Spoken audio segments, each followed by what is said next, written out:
Salve pessoal, boa tarde. Um abraço a todos aqueles que me seguem aí pelas redes sociais e que escutam as coisas que eu falo, né? Eu não sou showman, muito menos eu faço vídeos para aparecer na internet, assim. Não, na verdade, eu gosto muito de um bate-papo e acho que mostrando o meu rosto é mais fácil falar de política. Nós estamos vivendo um momento que o Brasil precisa de mudanças e são mudanças radicais. E é notório, fácil de qualquer pessoa perceber que os candidatos que estão aí para tentar ser eleito a presidente da República, com exceção do Jair Bolsonaro e do João Amoedo, todos os outros candidatos, na minha opinião, eles são farinha do mesmo saco. Ou seja, mais do mesmo. Nós vamos continuar com essa imundície que está dentro da nossa política, dentro do Congresso Nacional, enfim. Eu acho que quando pensaram em construir Brasília, quando pensaram justamente em afastar do povo, isolar os políticos num lugar bem longe, para justamente eles poderem fazer o que eles quiserem, roubar à vontade, fazer as tramóias, as concordatas, né, e outras coisas mais que vocês já estão cansados de saber. Então, voltando a esse assunto, eu vou falar aqui basicamente, e eu não sou de ficar falando muito, porque eu acho que quem fala demais pouco acrescenta. Vamos falar especificamente do Jair Bolsonaro, que por sinal é o meu candidato. Eu não nego, não escondo, não faço demagogia. É o meu candidato e eu acho que é o cara que tem chance de mudar alguma coisa. Não vai ser fácil, porque ele vai pegar um país destruído, um país praticamente alavancado pela corrupção. O povo está aí na situação que está, o desemprego é geral. Mas eu acho que o Bolsonaro é o único que tem a chance de pelo menos dar o pontapé inicial para a mudança. Eu tenho ouvido muito as pessoas falarem que o João Amoedo é um candidato bom também, que seria o candidato ideal, mas nesse momento que nós estamos vivendo, o Bolsonaro é que tem que entrar. É mais ou menos como falar que o Amoedo ele não tem a capacidade para limpar esse sistema podre que nós estamos vivendo. Mas eu não vejo só dessa forma, não. O João Amoedo, eu não tenho nada a princípio a falar contra ele, nem quero denegrir a imagem dele. Porém, se você pegar o currículo do João Amoedo, você vai ver que ele é o candidato dos banqueiros. É empresário, milionário, né? O fato de ser milionário não quer dizer nada, a menos que ele tenha ficado milionário de alguma forma ilegal, ilícita. Se não foi o caso, foi trabalhando, parabéns para ele, é mais um empresário bem sucedido, porque ter dinheiro não quer dizer que a pessoa não tem escrúpulos, muito pelo contrário. Mas, porém, ele é sim o candidato dos banqueiros, né? Ele trabalhou em empresas como Citibank e outras coisas mais, trabalhou em empresas que o Banco Itaú, principalmente o Banco Itaú, nas empresas que ele trabalhou, algumas empresas foram compradas pelo Banco Itaú. E ele mesmo, recentemente, ele deu uma declaração dizendo que ele trabalhava na empresa, o Itaú ia lá, comprava, ele ia para outra empresa. Aí ele ia para outra empresa, o Itaú ia lá e comprava. Então, assim, é uma coisa que fica assim meio subentendida, né? Eu não sei como ele pode explicar isso. E eu acho que não é isso que nós estamos precisando, porque se tem instituições que geralmente sofrem menos com a crise, são os bancos, porque nós pagamos por tudo. no banco. Nós pagamos extrato, pagamos taxas, pagamos impostos, se você pedir um empréstimo, juros exorbitantes. Então, o banco, ele não tem crise para banqueiro. Tem crise sim para nós da sociedade. E nós não precisamos de candidato nesse momento que esteja ligado a banqueiro. Nós precisamos de candidato que esteja pensando no povo, né? Muito pelo contrário, as coisas têm que ser facilitadas dentro dos bancos para que as pessoas de menor renda tenham acesso ao capital para poder empreender, né? Porque o que nós temos que fazer para melhorar a situação do país é o empreendedorismo. Nós temos que melhorar as condições para as pessoas poderem ter o seu negócio, ter o seu trabalho dignamente, com pouco imposto, de maneira mais simples possível, para se poder montar o seu negócio. Então eu digo para você que se você tem essa linha de raciocínio, fazendo um comparativo, eu voto no Amoedo, vou votar no Amoedo. O Amoedo, ele não tem bagagem política, isso não quer dizer que ele não é uma pessoa inteligente, mas ele não tem experiência política para governar o país agora, não tem. Nós temos um bom exemplo disso, é o Dória. O Dória é um grande empresário, mas como prefeito, ele deu uma de showman, né? Ele chegava de manhã cedo, botava um uniforme de gari, um uniforme de mecânico, ia pra rua lá, aparecer na televisão como se estivesse trabalhando lá com o pessoal, e às vezes saía de lá da prefeitura às 10 horas da noite, como se isso mudasse a vida do povo. E recentemente ele tem feito promessas para ser governador do estado, que vai fazer coisas que ele, como prefeito, retirou da população. Não vou entrar em detalhes aqui, porque isso não cabe a mim. Mas isso vocês podem pesquisar por aí. Então você vê que nem sempre o fato do cara ser empresário bem-sucedido vai ser um bom candidato. E eu falava do Dória muito antes dele conseguir se eleger prefeito, que não seria a pessoa indicada para a prefeitura de São Paulo. E na minha concepção, ele não fez um bom governo em São Paulo. Entendeu? E por isso eu faço essa comparação, Dória e Amoedo. Opinião minha e respeito a opinião de qualquer um. Entendeu? Acho que isso nós estamos tentando, né? Uma democracia. E a democracia é assim, a gente concorda e discorda. Tudo dentro de um respeito. E aí eu volto lá atrás no passado, quando nós tínhamos um cara que se chamava Brizola, né? O pessoal da antiga conhece e os novos também conhecem, talvez com um pouco menos de informação a respeito do Leonel Brizola, mas Leonel Brizola era um cara que tinha suas convicções, seu pensamento, e ele jamais se curvou diante da mídia que queria se beneficiar de alguma forma do governo. Então ele bateu de frente com a principal organização de mídia do Brasil, as organizações Globo, e a Globo acabou prejudicando muito o Brizola. O Brizola só não foi candidato, só não conseguiu se eleger presidente em função disso.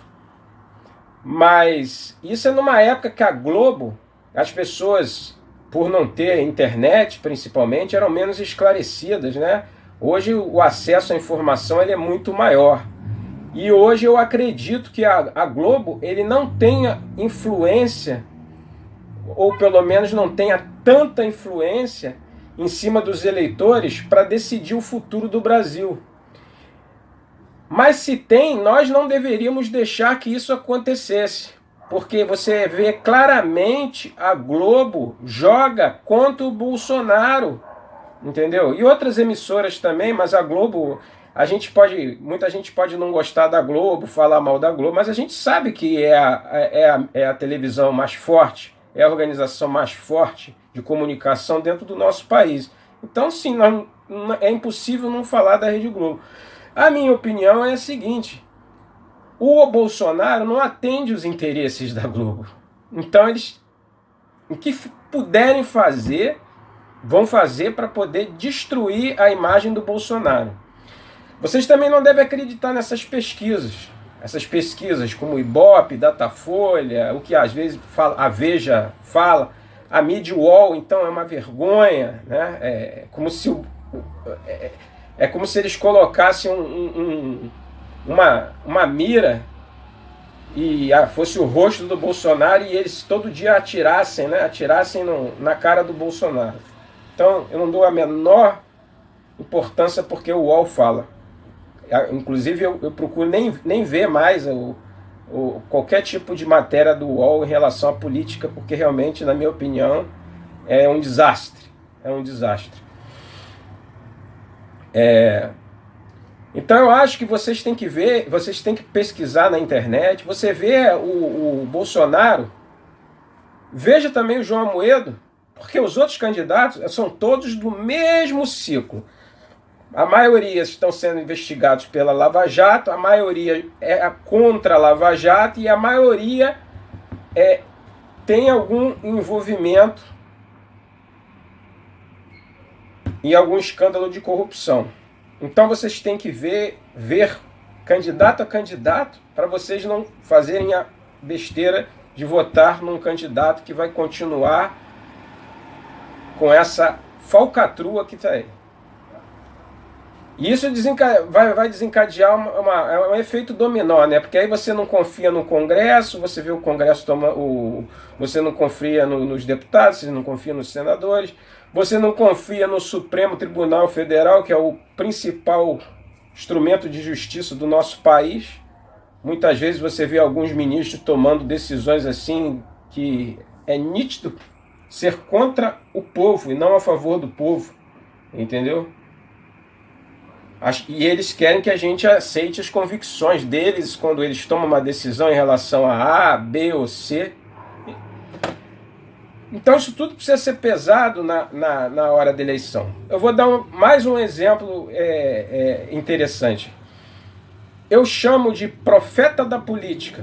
Era um cara assim, um pouco excêntrico, exótico, vamos dizer assim, mas um cara super inteligente, Enéas Carneiro, também ele nunca se candidatou a nada, ele só se candidatava à presidência da República, mas ele falava de uma forma assim, muito incisiva, assim, mais ou menos como o Bolsonaro. Obviamente, ele falava rápido, no final dizia meu nome é Enéas, isso virou um jargão na época, as pessoas brincavam com isso, mas ele entendia de política e de economia como poucos eu vi. E eu chamo ele de profeta da política, e tudo que ele falou que ia acontecer, vem acontecendo no nosso país. E naquela época as pessoas debochavam dele, riam dele. E hoje eu tenho certeza que você que está aí do outro lado, naquela época, deve ter falado mal do Enéas e hoje você defende a bandeira do Enéas, né? Em alguns momentos eu também não acreditei no Enéas e me arrependo profundamente disso.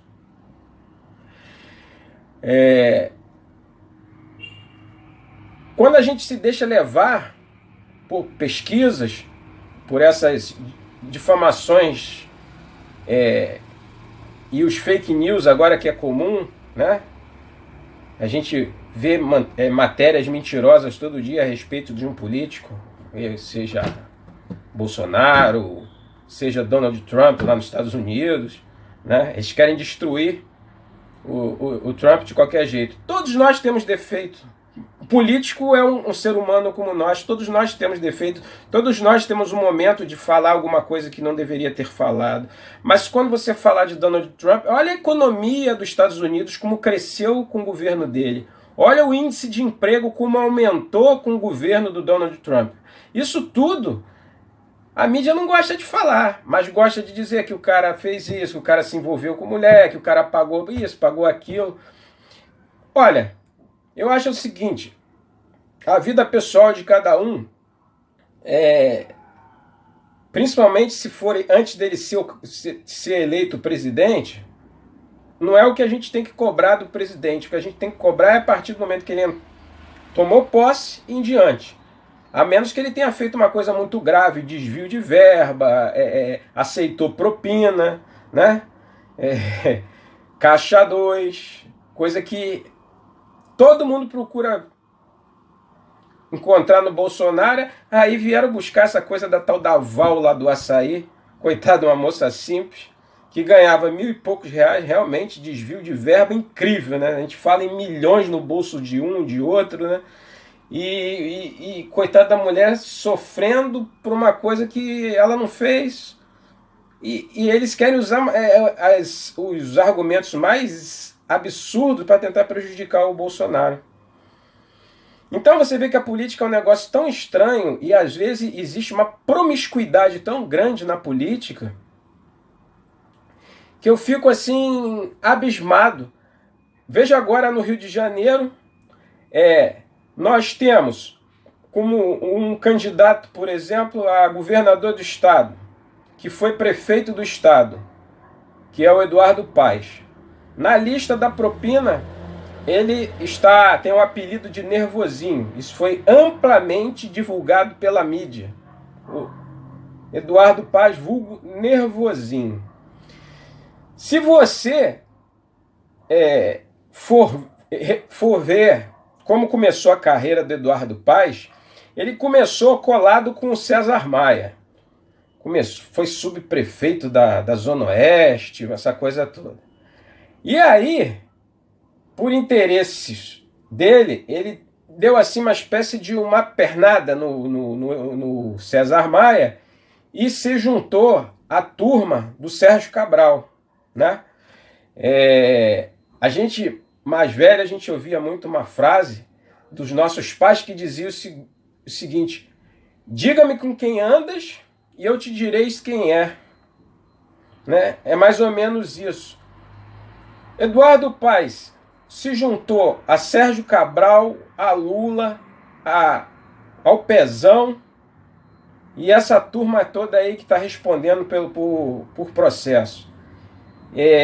Baseado nisso, nessa junção, nessa aproximação, levou ele a ser prefeito do Rio de Janeiro. Quando assumiu a prefeitura do Rio de Janeiro, ele pichava a administração anterior do prefeito, que no caso foi quem abriu as portas para ele, que é o César Maia. Disse que pegou a prefeitura arrebentada, pegou a prefeitura cheia de dívida, cheia de problema. E o tempo todo ele sempre jogava a culpa no prefeito anterior. Hoje, para surpresa geral, e aí eles viraram inimigos políticos, né? Eles viraram inimigos políticos, porque o Sérgio Cabral passou o Eduardo Paes passou para o lado do Sérgio Cabral, entendeu? Quando agora, por interesses políticos, novamente você vê a aproximação de Eduardo Paes e César Maia, né? César Maia, que também tem o nome dele aí envolvido em algumas coisas, o filho dele, que é presidente lá da Câmara,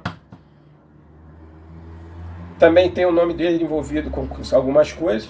Enfim, tudo está sendo apurado, né? Todo mundo tem direito à ampla defesa, né? E eles estão aí juntos, vão subir palanque junto, ele para disputar a prefeitura e o César Maia, acho que para senador, se não me engano, ou deputado. Agora isso aí eu estou um pouco na dúvida. Então, mas por que eu toquei nesse assunto? Para vocês verem como é que a política é suja com essa gente. É suja, né? A mídia, de uma forma geral, os artistas da famosa Lei Rouanet, entre tantos outros, quando Bolsonaro disse publicamente que vai abrir a caixa preta do BNDES, poxa, ele cutucou muita gente. Então muita gente está apavorado. Apavorado. Se ele for eleito e abrir a caixa preta, olha, vai fazer estrago em muita gente, muita mídia, em muita coisa, em muita empresa, muito empresário. Entendeu? A pergunta que eu faço: será que o Amoedo abriria a caixa preta do BNDES? Será?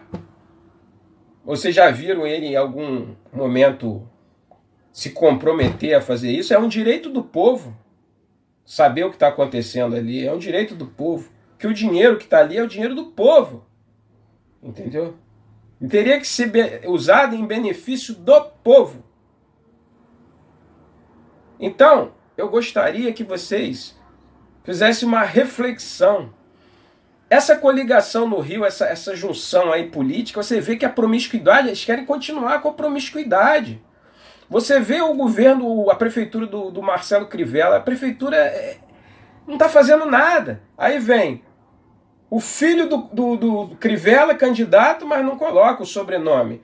O filho do Cabral vem candidato.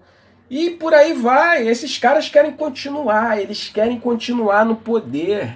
Eles querem continuar. Sabe por quê? Porque até então tem sido tão fácil enganar o povo. Mas será que nós dessa vez nós vamos permitir ser enganado novamente?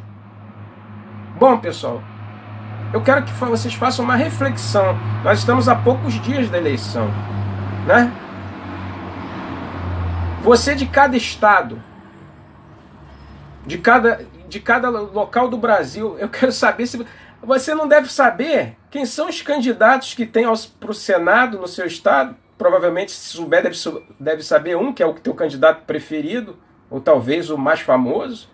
Mas você não sabe quem é o deputado federal, você não sabe. E isso mostra que hoje nós não temos, porque as pessoas que fazem o bem, elas sempre são lembradas. Elas não são lembradas quando elas não fazem o bem. Entendeu? Então, reflitam muito bem, pensem, para que vocês não façam besteira. Eu, como tenho minha convicção, por exemplo, eu tenho dúvidas. Hoje eu só tenho 2 candidatos certos de eu votar. Porque, infelizmente, outras 2 pessoas que eu gostaria de votar se candidataram por São Paulo. Hoje eu tenho 2 certezas que vou votar para presidente no Bolsonaro pai e para o Senado no Rio, Bolsonaro filho. Entendeu? Essas são as certezas que eu tenho. Até então eu não sei qual será o outro senador que eu vou votar, quem vou votar para deputado. Por aí vocês veem como as coisas estão. Entendeu? Então, gente, não se deixe manipular por essas pesquisas, não se deixe manipular por coisas que vocês leem. Quando vocês leem alguma coisa referente a um candidato, a um candidato da sua preferência, vocês procurem ver se a fonte é uma fonte confiável, se é uma fonte que tem um histórico de falar a verdade e defender o interesse do povo, não defender o interesse escusos dessas pessoas e partidos que criaram uma organização criminosa dentro do nosso país. É isso aí, pessoal. Esse é meu vídeo de hoje. Um forte abraço. Pensem para votar, porque vocês estão decidindo o futuro do filho de vocês, dos netos, bisnetos e assim sucessivamente. Forte abraço a todos. Uma ótima semana. Um abraço.